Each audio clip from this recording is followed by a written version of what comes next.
Šodien mums būs saruna ar latviešu rakstnieci fantastu Lauru Dreiži.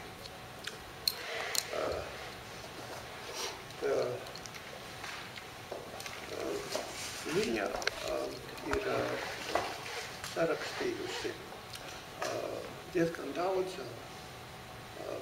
grāmatas fantastikas stilā, visdažādākajā stilā. Un pats sākums bija 2009. gads ar diezgan biezu romānu Pūķa dziesma. Pēc tam 2010. gadā Nepabeigtais skūpsts, 2011. Laimes monitorings un tālāk 12. gadā Naktstauriņš un pagājušajā gadā iznāca triloģija, kas ir pirmā triloģija latviešu fantastikas vēsturē, Denis Makabrs. Jāsaka, ka rakstniece ir savu grāmatas sarakstījusi visdažādākos fantastikas stilos. Tā ir sanācis, jā. Tā ir sanācis, jā. Un faktiski, teiksim, Pūķa dziesma ir episkā fantāzija, Nepabeigtais skūpsts. Tā ir, var teikt, pilsētas fantāzija, Laimes monitoringa zinātniskā fantāzija, pēc tam atkal Naktstauriņš zinātnā. Tas ir pilsētas fantāzija un beidzot steampunks. Un faktiski te man ir tāds jautājums, tā ir tā izvēle rakstīt katru grāmatu savādākā stilā, vai arī pagaidām tā teikt nav mīļākais stils izveidojies? Es tagad sāku saprast, ko man vislabāk patīk rakstīt. Esmu pamēģinājusi visu, ko ir bijusi episkā, ir bijusi pilsētas. Šobrīd esmu sapratus, ka man ārkārtīgi patīk steampunks. Šajā žanrā es noteikti gribētu atgriezties un pamēģināt vēl visu, ko. Un man ir ļoti iepatiks uz ķeltu fantāziju. Tieši būtībā tā pilsētas fantāzija ar ķeltu mitoloģijas elementiem, tas ir tas, ar ko es darbojos šobrīd. Bet, principā, es eju sižeta pavadā. Man ienāk prātā ideja, vai tas būtu kāds tēls, vai tas būtu notikums. Teiksim, Laimes monitoringam pamatā ir sapnis par autoavāriju. Un tad tam visam apkārt jau sabūvējas sižets, un pašās beigās es tikai padomāju, kādā žanrā, kādā fantāzijas fantastikas apakšžanrā tas vispār varētu ietilpt. Jo nekad nav tā, ka es izdomāju, tagad es gribētu rakstīt episko fantāziju, un tad es pielasīšu klāt varoņus, pielasīšu klāt vidi. Kaut gan reizēm ir arī tā sajūta, ka man ļoti gribas uzrakstīt kaut ko tādā, vai kādam mūzikas žanram piemērotā stilā, jo šobrīd esmu ļoti aizrāpusies ar mūzikas žanru Southern Gothic, kas ir tā kā country mūzikas tumšā puse. Un man ļoti gribētos uzrakstīt kaut ko pēc tām emocijām, pēc tām izjūtām, ko izsauc šī mūzika. Bet tur man ir jāgaida tēli, tur man ir jāgaida vide, jo, ja es mēģinu kaut ko izdomāt apzināti, tas nekad pie labi vēl nevar. Lūk, un šajā sakarā vēl viens tāds jautājums. Cik var novērot, tad faktiski visos tavos darbos ir galvenā varoņa, ļoti sparīga meitene,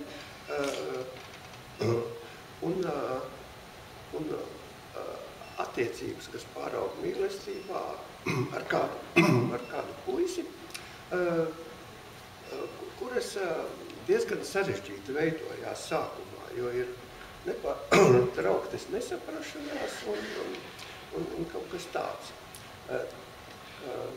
Kas tas tā nācies, vai arī kaut kā tas ir personiski vai nepersoniski? Man liekas, ka tā romantiskā līnija manos darbos viņa ir bijusi un viņa būs, jo, lai kā es tev mēģinātu pozicionēt kā ciniķi un reizēm kā galīgi sarkastisku piezemētu būtni, tad tomēr tas romantisks man iekšā kaut kādā mērā dzīvo.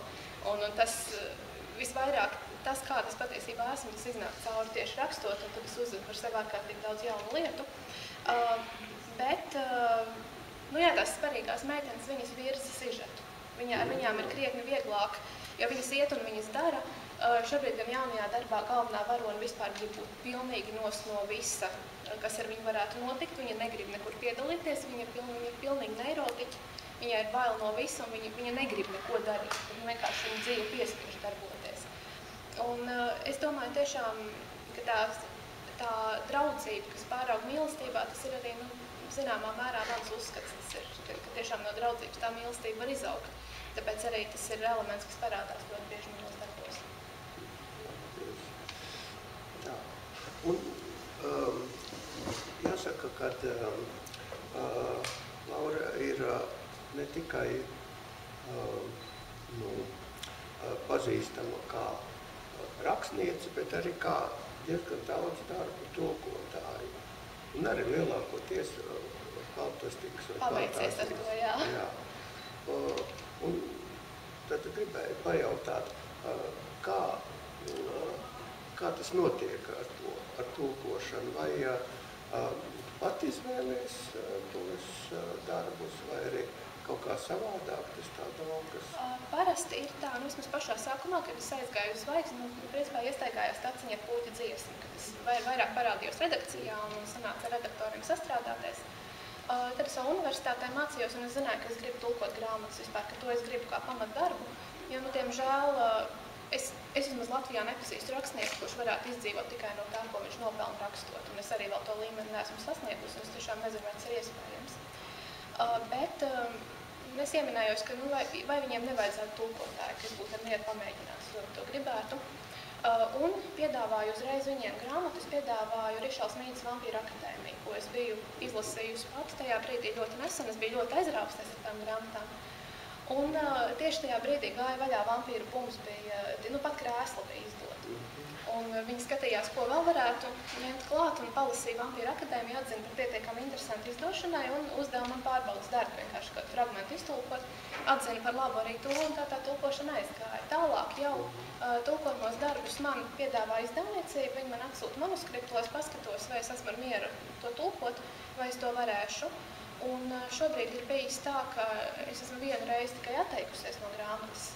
Tajā brīdī, kad es saprotu, ka tas darbs ir pilnīgi pretrunā ar manu morālo nostāju, bija viena grāmata par pašnāvībām, par jauniešiem, kur būtībā tiek pozicionēts, ka pašnāvība tā ir izēja, tas ir atrisinājums, un es pateicu, ka to es netulkošu, jo es vienkārši es uzskatu, ka pilnīgi noteikti tā nav, un lasot šo grāmatu, tā ir vienīgā grāmata, ko es esmu aizmetusi pret sienu dusmās, bet pārsvarā ir tiešām interesanti darbi, manuprāt, izvēlas kvalitatīvu literatūru. Man gribētos, lai ņem vēl vairāk no tā, kas ir ārzemēs, interesants, populārs, jo nevienmēr arī šajā minētajā piemērā to pašnāvību grāmatu, tad ir līdzīgā žanrā par līdzīgām tēmām ir arī labāki darbi, ko paņemt, bet šis ir būs liela popularitāte ārzemēs, tad līdz ar to izdos arī latviski. Tāpat arī ar Veronikas Rotas citādo triloģiju, tas aizgāja uz urrā pasaulē, un tad, protams, mūsēji arī paņēma un iztulkoja pie mums. Man šo darbu piedāvāja, es izlasīju, man patika, es teicu, ka es esmu mieru. Reizēm sanāk arī drusciņi pārvērtēt savus spēkus, jo man piedāvāja bērnu grāmatu tulkot, ko ir sarakstījis britu komiķis par hienām, kas pārģērbs par cilvēkiem un dzīvot cilvēku pilsētiņā. Es domāju, kas tad tur tāds var būt, vienkārši izskrienot cauri. Un tad jau ķeroties pie darba, es sapratu, ka tur ir tik ārkārtīgi daudz vārdu spēļu, kas veido jēgu tikai uz papīra un tikai angļu valodā.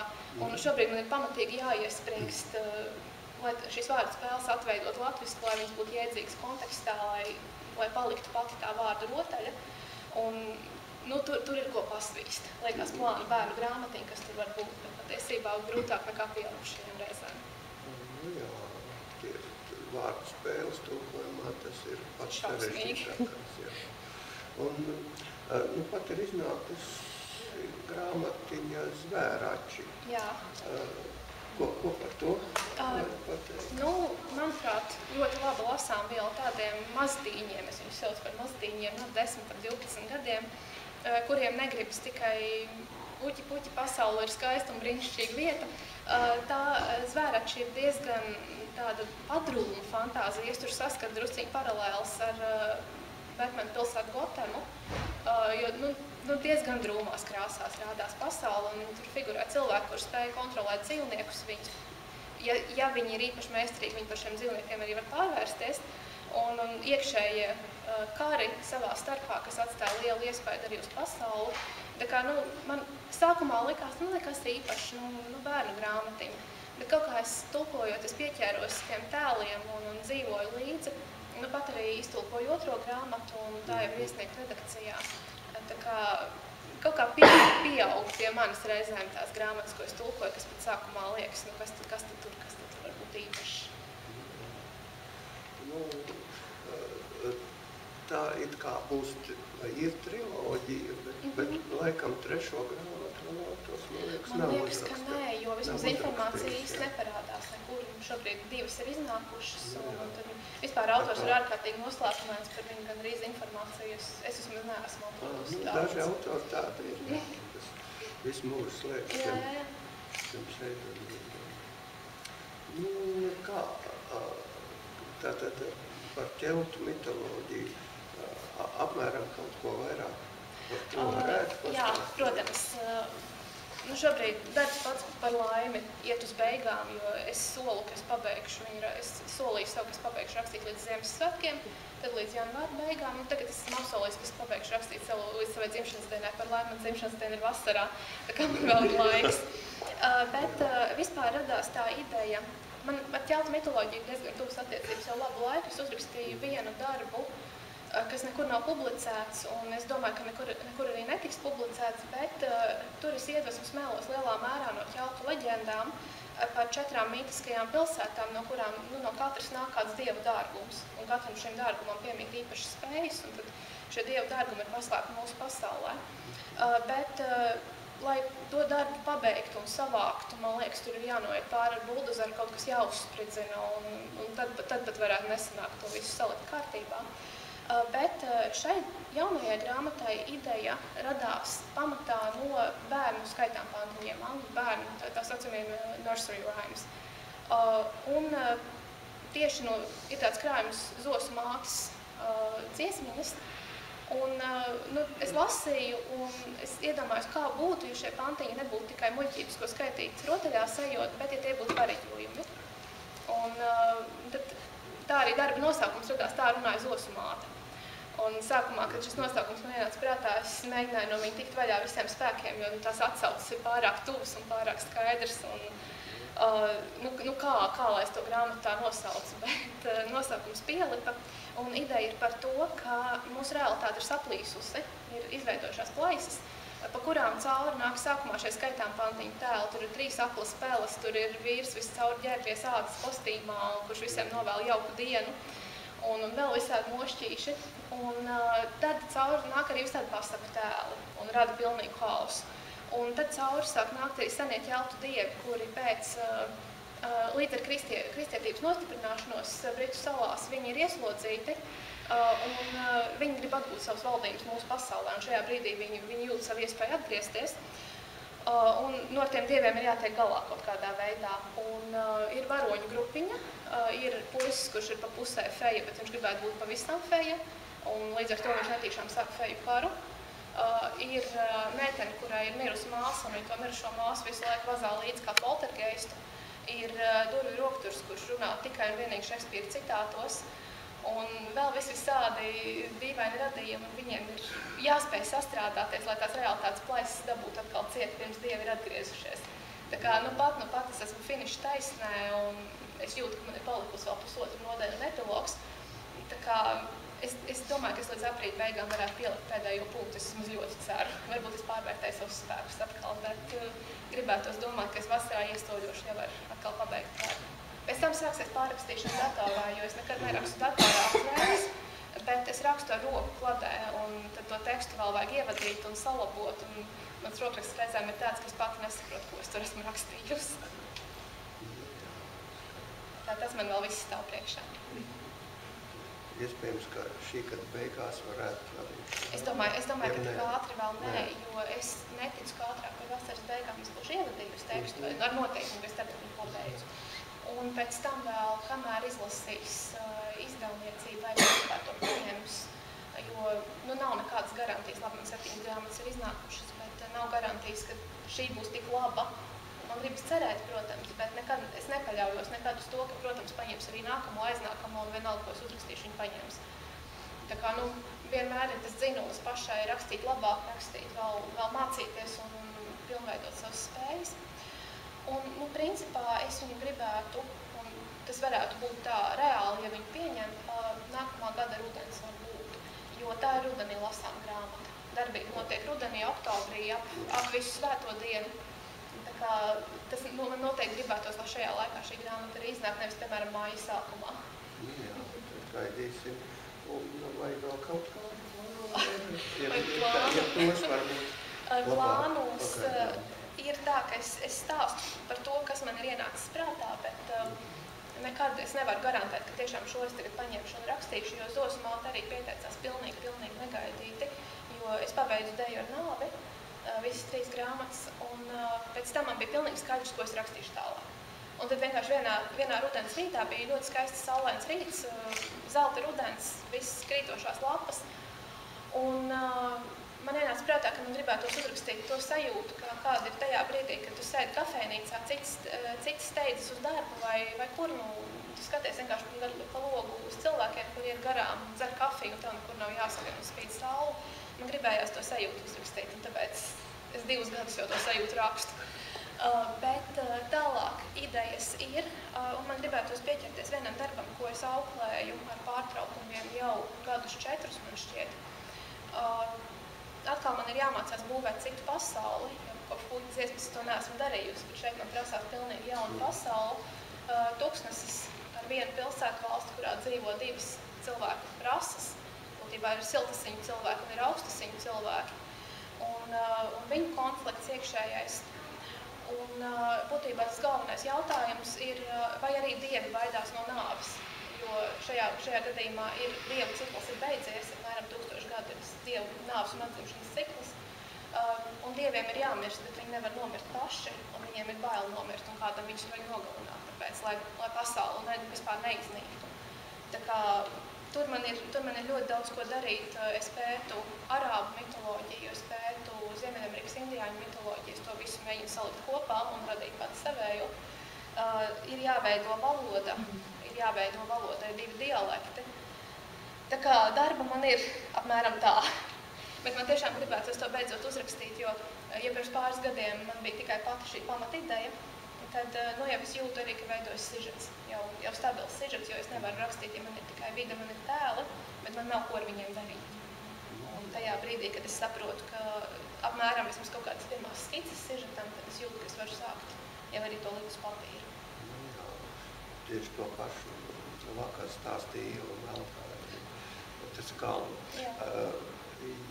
jo viņa ir tāda pieredze arī ar saviem skolniekiem, ka, ja cilvēks ārkārtīgi rūpīgi izstrādā kaut kādu fantastisku pasauli, tad viņš it kā jau ir iztērējis visu savu enerģiju un pēc tam viņam neizdodas tajā. Man no tā patiesībā man ir ļoti bail, ka es pārāk daudz izplānošu un uzrakstīšu visu vēsturi un mitoloģiju un visu valodas mācību grāmatas, un tad man nepaliks vairs ko likt, ko darīt tajā sižetā. Bet es mēģināšu kaut kādā veidā izbalansēt. Un tāpat ir doma arī atgriezties Dejas ar nāvi pasaulē, un tur kaut ko, tur varētu būt ko vēl teikt. Un tāpat arī pēc ķeltu fantāzijas man gribētos atgriezties, un man ir viens iesākums darbiņš būtībā parodīt par fantāzijas klišajām. Bet nevis no galvenā varoņa skatu punkta, bet no blakus tēla skatu punkta. Tā kā to arī man gribētos kādreiz novest līdz galam. Jā, tas gandrīz, arī atcerējos, ir tāds romāniņš Sarkanie mundieri laikam, kur tā ir parodija par zvaigžņu ceļu, respektīvi zvaigžņu ceļā galvenie varoņi, ir cits krāsas parasti mundieros, bet ir tie sarkanie mundieri, kas parasti tajās filmās un romānos vienmēr iet bojā. Un tāpēc tas romāns uzrakstīts no sarkano mundiera, tā teikt, redzes loku un sižets ir tāds, ka tiklīdz tas viņu slavenais kuģis Enterprise dodās kaut kādā bīstamā ekspedīcijā un tiek paredzēta nolaišanās, tad visi sarkanie mundieri slēpjās pa visiem kaktiem, lai tikai viņus nepaņemtu līdzi, jo viņi zina, ka noteikti kāds no viņiem aizies bojā. Ko es gribētu izlasīt? Apmēram tāds. Jā, es diemžēl neatceros autors, bet es to varu. Būs jāmeklē. Nē, es atsūtīšu ziņu, kāds viņš ir. Tā kā, ja runāju, tad faktiski loģiski rodās tāds jautājums, vai ir kādi autori fantastiku žanrā, vai varbūt tur ne fantastiku žanrā, kas tevi ietekmējuši, teiksim, vai kuri ļoti patīk?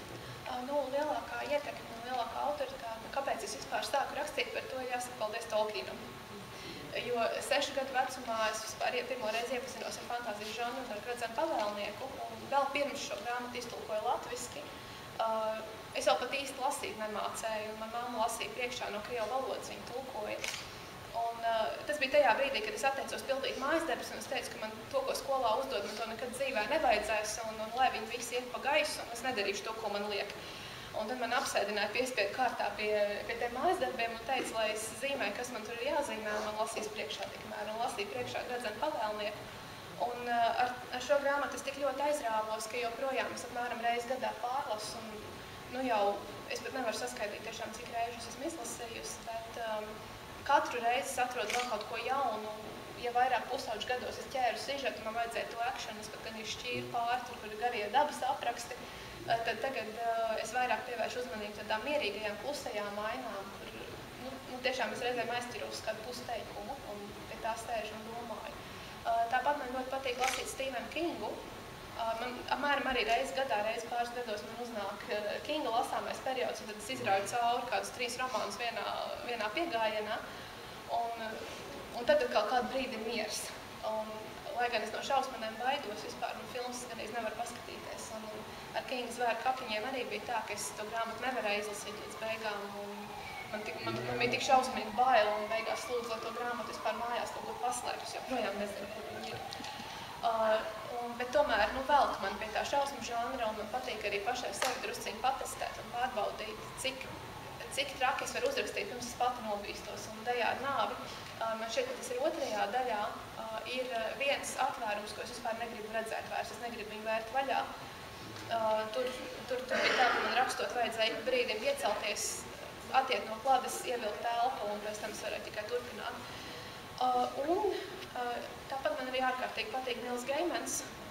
Es biju ļoti priecīga, ka man bija iespēja rediģēt latvisko tulkojumu romānam Okeāns ielas galā.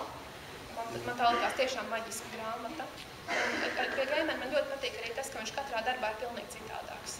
Ja amerikāņu dievi ir vairāk tāds episks un liela mēroga darbs, tad Okeāns ir pavisam neliels, īsts. It kā nekas pat īsti netiek izskaidrots, un tai pašā laikā to skaidrojumu pat nevajag. Un 4. šobrīd man ir uznākusi atkal lielā pārlasīšana Harijam Poteram, ko es nebiju turējusi rokās šīs grāmatas kopš 7. iznākšanas gandrīz, vai man šeit darbas bija tik sen. Jo es agrāk pārlasīju katrā vasaras brīvlaikā, cik grāmatas bija iznākušas, tik es pārlasīju. Un tad iznāca 7. es izlasīju visu līdz galam, un tad kaut kā noliku malā. Un tagad pēkšņi es jūtu, ka es nevaru palasīt neko citu. Es iesāku vienu grāmatu pamatu, iesāku citu grāmatu pamatu. Un tad es sapratu, ka man vajag Harry Potteru. Un tagad es esmu 4. vidū, pirms 2 nedēļām, tieši pa lieldienām es sāku lasīt. Un atkal pamanu ļoti daudz tādu lietu, ko es biju aizmirsusi, vai ko es vispār nebiju pievērsus uzmanību. Tad, kad es lasīju vēl kā bērns, kā pusaudzis. Tā kā, tas arī ir, manuprāt, Rowling ir milzīgi darbi izdarījusi tiešām mūsdienu fantāzijas iedzīvināšanā tādā, kāda tā ir. Piekrītu, jā. Ko lai kaut ko jautā? Jā. Latviešu. Šobrīd latviešu man plānos ir tā, ka es gribu savākt arī visu kolekciju angļu valodā. Es esmu samīlējusies jaunajā izdevumā vāciņos tieši. Un es gribu savākt arī visu angliski izlasīt angļu valodā arī no viena gala līdz otram. Man vienkārši mums viedoklis, ka angļu valodā tā valoda ir tāda baigi laba. Man patiesībā latviešu tulkojums arī liekas tīri labs, ja neskaita to, ka brīžiem trūkst redaktora pirksta tur, ka ir kaut kādas lietas, kas ir sajauktas. Ir tēli, kas maina dzimumu vienas grāmatas ietvaros, tad ir profesors vektors, tad ir profesora vektora. Tā kā, tur, man liekas, redaktoram vajadzēja piestrādāt vēl, bet mums angliski noteikti gribu izlasīt. Toties ar Gadzenu pavēlnieku ir tā, ka es nevaru lasīt latviski. Es vienkārši latviešu tulkojumu, man visas puras sacējas gaisā, es vienkārši nespēju. Jā, latviešu tulkojums ir diezgan baigs, it sevišķi beigas.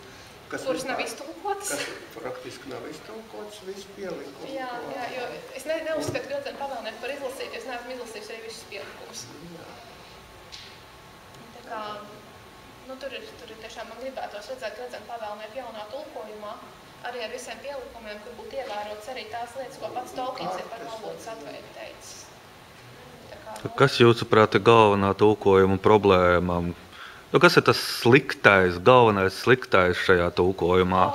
Manuprāt, ir diezgan neadekvāts stils. Tā grāmata ir novienkāršot.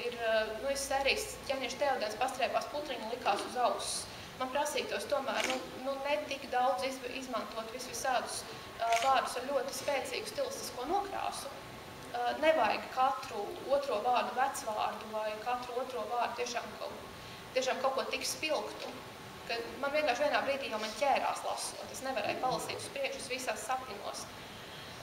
Un brīžiem arī tur ir pilnīgi pretēji iztulkota jēga, nekā ir bijis oriģinālā.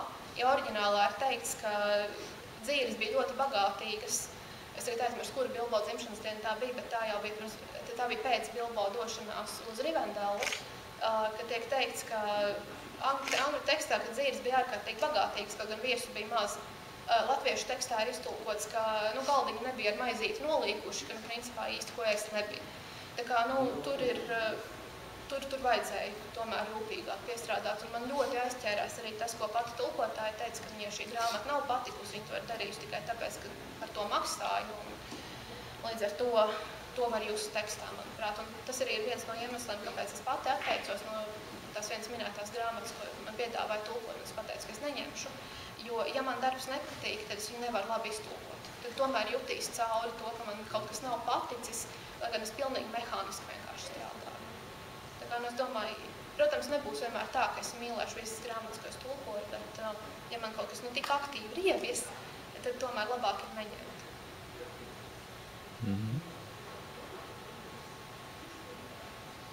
Man palēmējās pirmo iztulkumu. Tas ir izlasīt Tolkienu, kā saka, pilnīgi visā tajā krāšņumā. Kaut arī tas bija tulkojums, bet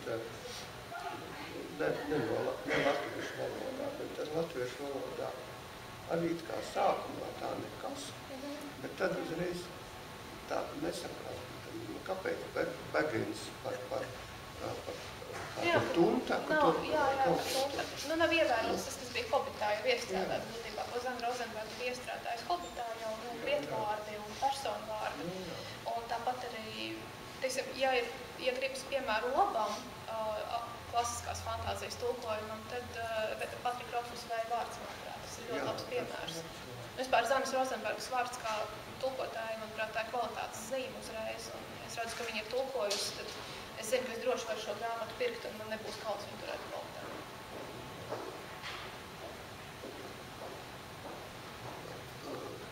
Es laikam savus jautājumus es izsmēlis, varbūt kādam vēl ir kāds jautājums.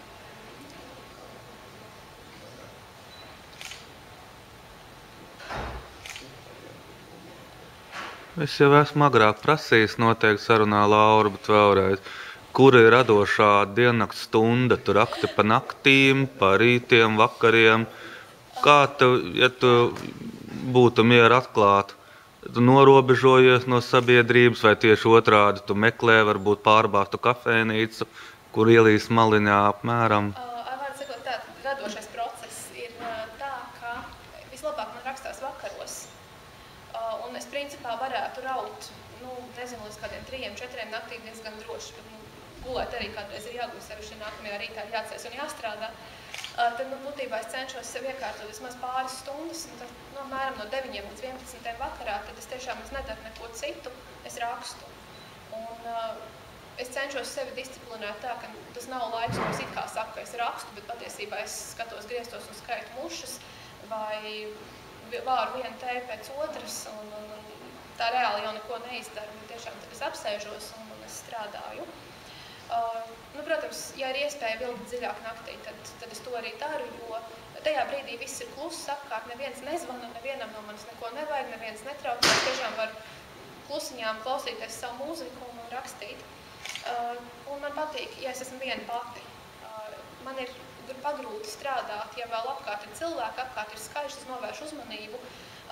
Es spēju sevi piespiest strādāt cilvēku vidū tikai novembrī, kad notiek Nacionālais romānu rakstīšanas mēnesis, un tā kā es organizēju šos pasākumus un arī koprakstīšanas, kad dalībnieki sanāk kopā un visi sēž un raksta, tad man nav citu variantu, kā pašai arī sēdēt un rakstīt tajā brīdī.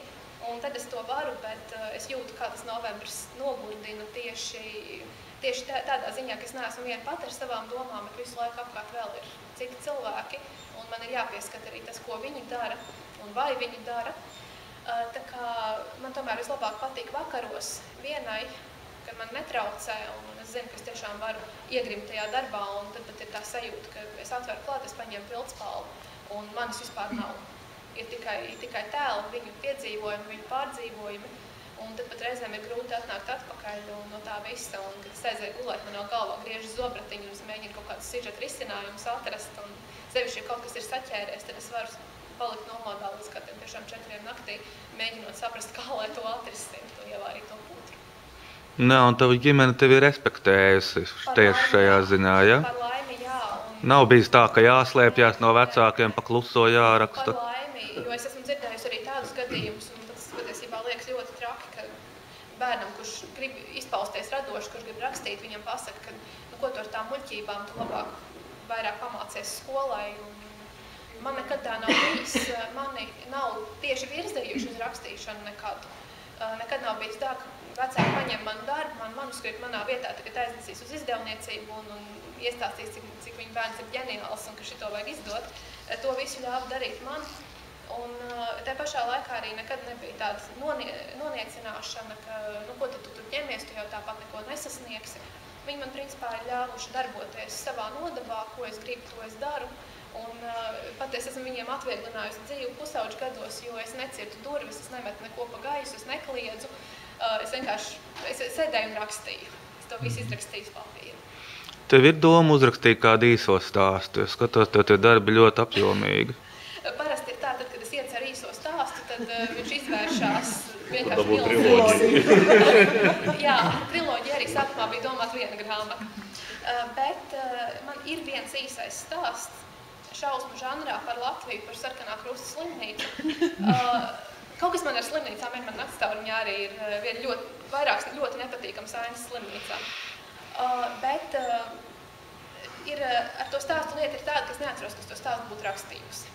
Es atradu pirms pāris gadiem plauktā burtnīcu ar šo stāstu. Manā rokrakstā es neatceros, kurā brīdī es to stāstu esmu rakstījusi. Bet tas ir arī jāsavad kārtībā, un tad jāskatās, ja zvaigzne turpinās stāstu konkursus, tad varbūt pārmaiņas pēc atkal kaut ko iesniegt. Jo par romānu konkursiem man jau pateiks, lai es nepiedalos vairs.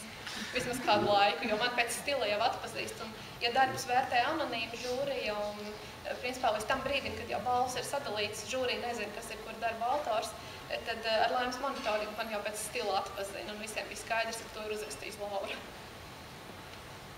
Man ir jautājums. Man tieši par nano jautājums. Kādā tas tieši notiek? Vai tas ir kaut kā jāpiesakās, vai tu katru dienu uz tām koprakstīšanām? Kā tas ir reāli iespējams dzīvē?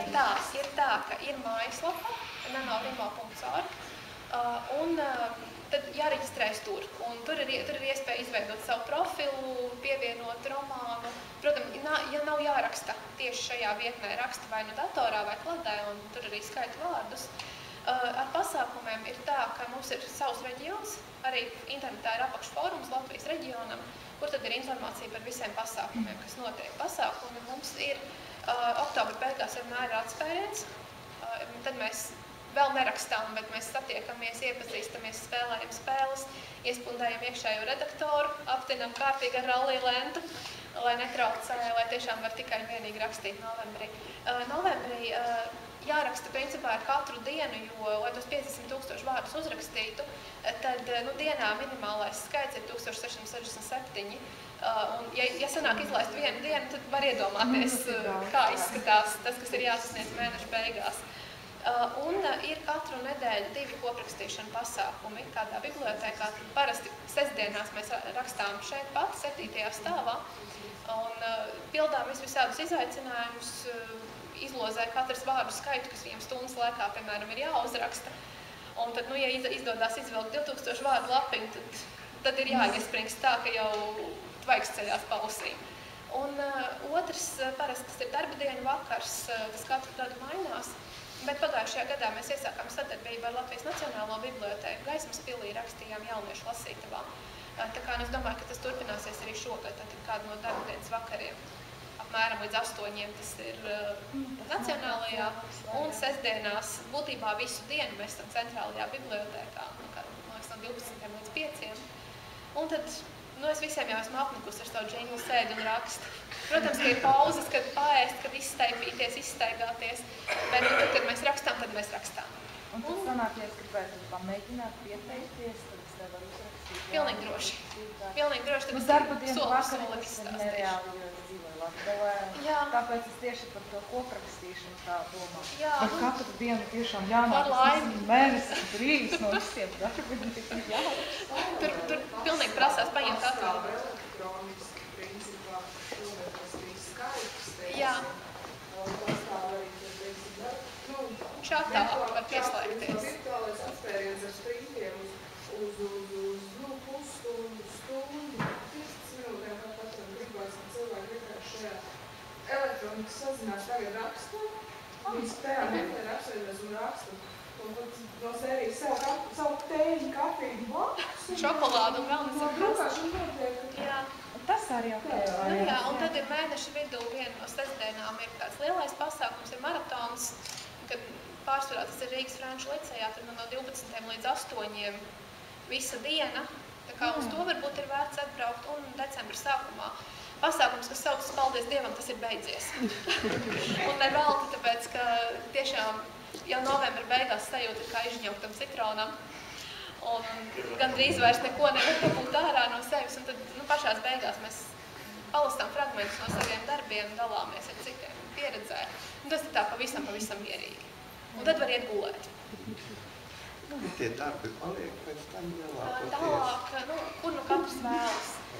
Man ir iznākuši no darbi, Naktstaurīšu daļai ir taps no laikā, tāpat arī Deja ar nāvi un Zosu māte.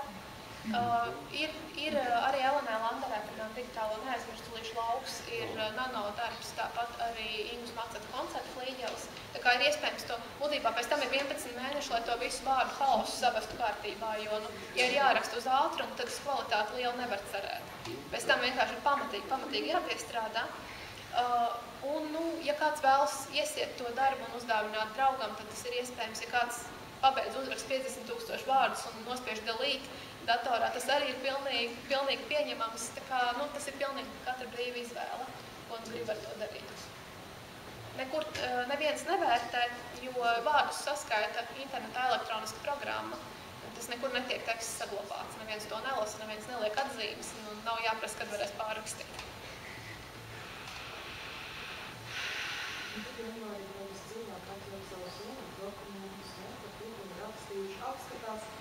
Izplēš savu matus.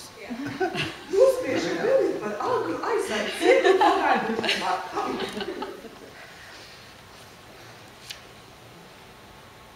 Bet tad, kad tas pasākums beigas, kā jūs tā uzreiz jau domājat, ka nākamo gadu uzreiz piedalīšos vai kāds citās sajūtas? Parasti, tad, kad viss beidzas, ir aizvadīts, paldies Dievam, tas ir beidzies, tad es paziņoju, ka man šitam vairs nav spēka, es nākamgad neko vairs nevadīšu, jo man vienkārši tas ļoti daudz prasa enerģiju.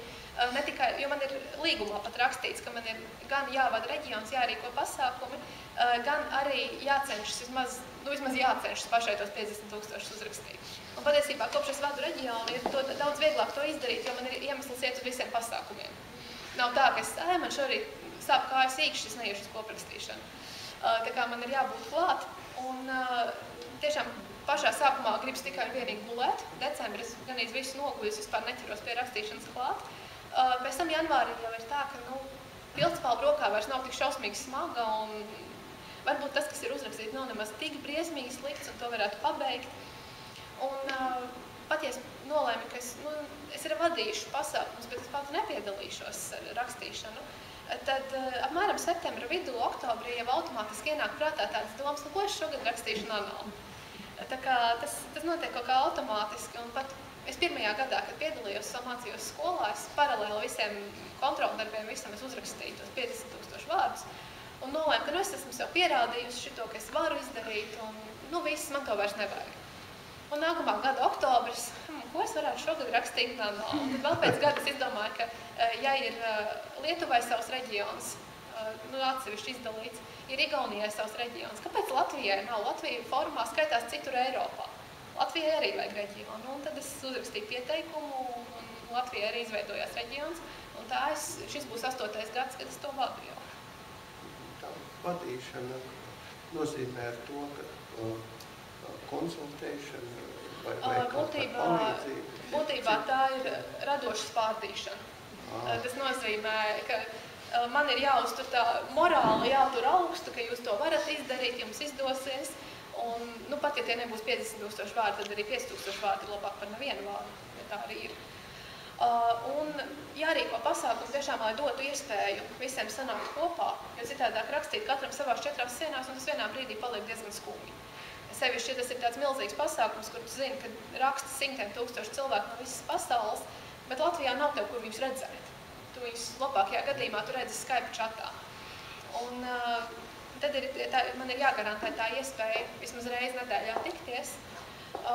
Man ir arī, kā jūs minējāt, tātad jātur motivācija un jāiedvesmo, tātad es rakstu ziņas izsūtu šajā mājaslapas sistēmā dalībniekiem, gan informēju par pasākumiem, gan arī pārsūtu vēstules no mūsu latviešu rakstniekiem, jo ārzemēs ir šī sistēma, ka raksta apmēram reizi nedēļā dalībniekiem raksta populāri rakstnieki visā pasaulē. Vēstuli ir sūtījis Patriks Rotfuss, Nils Geimans, kas vēl man tagad noskrējis ir no mēles pilnīgi, bet arī Latvijā populāri un tulkoti rakstnieki ir sūtījuši šos iedvesmojošos e-pastus dalībniekiem. Un es nolēmu, ka to varētu ieviest arī Latvijā. Un man šķiet, ka jau 4 gadus, vai šis būs 4. gads, kad arī latviešu rakstnieki sazinās ar mūsu dalībniekiem. Ir rakstījusi Inguna Bauere, Jānis Valks, Elena Landare, Ingus Macats, Baņuta Rubes, Toms Kreitsbergs un tā tālāk. No manis neizbēgami neviens netiek vaļā, tāpēc, ka es to visu vadu un es informēju par pasākumiem arī tajā pašā laikā. Tā kā apmēram tādi ir tie mani pienākumi un nodrošināt vietu, lai mums ir jumts virs galvas, jo novembrī sēdēt parkā un rakstīt varētu būt nepārāk patīkami. Tā kā to visu būtībā saturēt kopā. Man, protams, man ir palīgi, man ir atbalsta grupa, kas ir sēdējuši līdz pēdējiem transportam pie manis un lipinājuši kalendārus un drukājuši un griezuši un sējuši un vēl nezinu, ko darījuši. Tā kā viena pati es to nemūžam neizdarīju. Tā kā milzīgs paldies, kas te aizmugurē sēž. Tā kā man būtībā, es esmu tas flagmanis, kas to visu tur kopā, kas deleģē arī pienākumus. Garantē, ka novembris Latvijā notiek. Tad vēl jautājums, vai tu izjūti, ka esi kaut kādā mērā kļūsi populāra? Ko tev nozīmē atpazīstamība? Tu no tās tā kā vairītos, vai kaut kādā brīdī tas ir patīkami? Katrā ziņā es negribētu, lai ir tā, ka man seja uz katru otrā reklāmas staba, un es nevaru aiziet pat nopirkt pienu un maizi uz veikalu, lai man neapturētu kādu 10-15 cilvēku, lai paparacī man nelien ar kamerām ķīmiju. Šobrīd patiesībā ir ļoti forši tas, ka rakstnieki, viņi ir redzamāki nekā pirms gadiem, nezinu, 10, 15, bet vairāk. Bet rakstnieki arī nav tik publiskas personas kā aktieri, kā mūziķi, un pa ielu neviens pakaļ neskrien. Man pāris reizes ir bijis tā, ka man atpazīst autobusā, man atpazina grāmatu izstādē, bet nekad nav bijis tā, ka uz mani rādītu ar pirkstiem, un tas ir arī tas, ko es gribu. Es gribu dzīvot pēc iespējas klusi, pēc iespējas mierīgi, lai es varu veltīt sevi tam, kas man patīk, lai es varu darīt to savu lietu, un lai man netraucē to darīt. Tu saņem vēstules no lasītājiem? Jā. Arī kritisks, es domāju. Nav tā, ka rakstē, kāpēc tu izdarīji tā? Ko tad to varona tur? Laimi nav bijis tā, ka man uzraksta, ka, ak, Dievs, tas ir šausmīgākais, ko es esmu lasījis, nekad vairs neraksti. Pārsvarā vēstules ir pozitīvas, raksta gan draugos, gan Facebookā, un ir reizēm tā, ka prasa, kāpēc tu to varoni nogalināji, vai kāpēc tu izdarīji tā, kāpēc tu nedevi viņam iespēju. Bet, tiešām nekad nav bijis tā, ka man noliet no galvas līdz kājām ar samazgām, un tas ir pilnīgi šausmīgi. Pārsvarā man ir saudzējuši gan kritiķi, gan arī lasītāji, un lasītāju bāzi man vispār ir ļoti labas, labāk nevarētu vēlēties. Kritiķi arī saudzējuši? Kritiķi pārsvarā ir saudzējuši. Ir bijis pa knābienam ik pa brīdim, bet kuram nav? Es arī gribēju jautāt ļoti līdzīgi jautājumu, ko tu jau daļai atbildēji, bet vai tev pašai ir būtiski, jo tu principā pirms tam stāsti, kad tev ir šīs idejas, un ļoti svarīgi virzošā ir pat ideja, vai atgriezeniskā saite no lasītāja tev, vai viņi tev vispār traucē vai netraucē. Jo arī varbūt tādi pārāk aizrautīgi fani var tieši tāpatās darboties kādi. Ja man uzraksta, teiksim, ka es esmu tā vēlākā fani, tas man drusciņ tā kā... Es atceros Stephen King mizeriju, un tad man paliek mazliet bailes. Jā, bet vai tev šajā procesā ir vispār svarīgi šeit? Ir tā, ka primāri es rakstu tikai to, ko es gribētu pat izlasīt. Es rakstu sevi. Es esmu tas pirmais lasītājs, es rakstu to, kas man ir interesanti, kas man aizrauja, kas man šķiet svarīgi. Un pēc tam labošanas procesā es sāku piedomāt arī par to, kas ir mana mērķa auditorija. Kas ir tie cilvēki, kas mani lasa, ko viņi varbūt sagaida. Ja tās viņu vēlmes pilnīgi nesakrīt ar to, ko es gribu šajā darbā pateikt, protams, ka es esmu galvenā. Bet, ja es mēģinu tur ielikt kaut kādu, piemēram, Nakstauriņā pilnīgāko šausmu ainu, šausmīgi brutālu vardarbību, tad es tajā brīdī piedomāju par to, vai to vajag, vai, ja tie lasītāji, kas man ir tā man mērķauditorija to lasīs, vai viņi šausmīgi par to nebrēks. Un tā kā man mērķauditorija pārstāv skolēni jaunieši, tad vai viņi vecāki nesāks kliegt, ko tādu reizi tur ir sarakstījis, kādus murgus un neņems grāmatas nost. Bet pamatā es rakstu to, kas ir svarīgi man, to, ko gribētu lasīt es. Tālāk jau, kā to uztver lasītājs, viņš to ņem caur savu prizmu, tā ir viņa brīva izvēle, ko viņš paņem no šī darba. Un reizēm pat nesakrīt tas, ko lasītājs ir manā darbā nolasījis, ar to, ko es tur esmu domājusi. Varbūt es pat tur neesmu domājis neko īpaši, bet lasītājs tur ir saskatījis kaut kādu dziļāku jēgu. Tā kā ir, protams, ja es saņemu kritisku atsauksmi, bet nevis, ak, Dievs, tas ir šausmīgi, bet šitas īsti nebija labi, tur varētu vēl uzlabot, tad es ieklausos. Un es domāju, ka pēc konstruktīvas kritikas attīstība vispār nav iespējama. Un tāpēc arī es cenšos to ņemt vērā, strādājot tālāk. Ja tiešām ir piefiksēts kāds fušieris, kāda kļūda, tad to es cenšos novērst arī tālākajos darbos. Es mācos visu laiku praksē uz priekšu.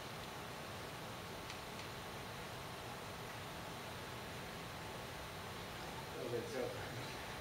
Teici, ka tu klausies mūziku, tas rakstīšanas brīdis. Kāda ir tā darba mūzika? Visvisādi. Principā, ja pie grožiem esmu es un es varu izvēlēties, ko es klausīšos, tad pārsvarā roka mūzika, klasiskais roks, visvisādi indie pops, indie roks un tā tālāk. Bet ļoti daudz, ko tiešām nosaka tas darbs, ko es rakstu. Un pēdējā laikā es pamanīju, ka, ja man agrāk netraucēja mūzika ar tekstu, dziesmas, es varēju klausīties pilnīgi mierīgi. Tad tagad man teksts sāk traucēt, un es vairāk klausos filmu skaņu celiņus un instrumentālo mūziku. Šobrīd, tā kā es rakstu ķeltu fantāziju, tad ķeltu tautas mūziku ļoti daudz klausos. Un ir, būtībā tiešām darbs to nosaka. Man pat ir nācies klausīties kaut ko tādu, kas man īsti nepatīk. Vienkārši tāpēc, ka tā ir kādam tēlam mīļākā mūzika, un lai es tiktu viņa ādā iekšā, tad man ir arī jāpieslēdzās. Bet ir bijis spektrs tiešām plašs no mīlas balādēm līdz smagajam metālam. Tā kā tas, ko prasa, to es arī ņemu ciet. Ir reizēm problemātiski, ja es tiešām ņemu filmu skaņu celiņus un ir kaut kas man ļoti pazīstams, teiksim, Gradzena pavēlnieks skaņu celiņus nevar ņemt rakstīšanai. Tāpēc, ka es pārāk labi zinu filmu, es pārāk labi zinu to sižetu un pārāk cieši šī mūzika saistās tieši ar to konkrēto filmu. Tā kā tas traucē. Bet būtībā var salieku vienkārši mikslī visu kaut ko un tad kaut kā aiziet. Un, reizēm pat es mēģinu noslinkot no rakstīšanas, piemeklējot katrai ainai atbilstošu mūziku un veidojot to playlisti. Un tā es stundas varu pavadīt. Man katram darbam ir apmēram kādas 100-200 dziesmas, kas man saistās vai ar kādu tēlu, vai ar kaut kādu sižetu pavērstienu, vai vienkārši kaut kādu emociju. Un tad, kamēr es to salieku kopā, tas jau vai ko laika prasa. Vai rakstīt arī klusumu? Man īsti nesmu. Man ir brīži, kad man vajag to klusumu, vai man vajag vienu dziesmu ļoti klusumu uz rindu. Bet kaut kā klusums man traucē. Man liekas, ka tajā brīdī es sadzirdu pārāk skaļi pati savas domas, kam nav nekādas saistības ar to, ko es rakstu. Tajā man pat klusums liekas pārāk skaļš. Es nezinu, kāpēc. Bet klusumā man ir ļoti grūti rakstīt. Varbūt es arī tajā brīdī vairāk dzirdu visādus fonu trokšņus un kaut ko, kas notiek aiz loga vai ka mašīnas brauc garām. Un tas man ļoti traucē, tas man visu laiku sit ārā no tā ritma. Pilsētā jau absolūti klusumi nav. Par laimi, es esmu no piepilsētas, tur klusāk ir, bet ik pa brīdim tomēr, nezinu, kaķis arī ko koncertu zem man logu, un tad man vajag tomēr uzgriezt to mūziku, lai es nedzirdu tās dziesmas, kas tur skan lejā. Tā kā, tomēr man prasās kaut ko fonā, tas man arī ir, būtībā tas man pasaka, ka tagad es strādāju. Ka tagad man ir attiecīgā mūzika, un es eju iekšā vadē, un es no turienes ārā nonāku līdz vakaram. Ir vēl kaut kā priekšnoteikums, vajadzīgi rakstīšanā mūzika, pulkstenis sākot no 9. Man obligāti vajag, lai istabai durvis būtu vaļā. Cilvēki zina, ka tur iekšā nevajag nākt, bet man vajag, lai durvis ir vaļā. Es nezinu, kāpēc, bet es nevaru rakstīt, ja durvis ir ciet. Ko vēl? Tēja un šokolāde ļoti palīdz, bet parasti ir tā, ka es aplaisu jau tēju, nolieku krūzi blakus, un tad nākamajā brīdī es tik dziļi ierakstos jau stāstā, ka tēja jau ir atzisus, tad, kad es par viņu atceros. Kas vēl? Es nevaru strādāt, ja galds ir pilnīgi pedantiskā kārtībā. Man vajag, lai kaut kur kaut kas nomests, kaut kur ir vadu muģeklis, kaut kur ir vēl grāmatu kaudze, un man paveiksies, ja viņi nesagāzīsies. Man vajag tā, lai ir laukumiņš, brīva vieta alkoņiem un kladei, bet pārējais varbūt aizkrauts, un man pat palīdz tā sajūta, ka esmu kaut kādā veidā norobežojusies ar to visu, ka durvis ir vaļā. Tā kā es tiešām nezinu, tas mikslis ir diezgan specifisks, bet ja tas viss izpildās tie noteikumi, tad es varu strādāt. Un ļoti palīdz tas, ja mans rakstāmgalds ir pret logu, ļoti palīdz tas, ja ārā ir tumšs. Jo tikko ir drusciņi gaišs ārā, tā es sāku skatīties, kas tur notiek, vai tur kaut kāds vārnas kasās zālītē vai vēl nezinu, kas notiek. Tā kā daudz grūtāk man ir rakstīt vasarā, kad ir baltās naktis un kad daudz labāk var redzēt, kas notiek ārā. Ziemā un rudenī man ir ļoti viegli rakstīt. Tur jau tā lieta. Pusotra nodaļa un epilogs. Tā ir man jaunā mantra.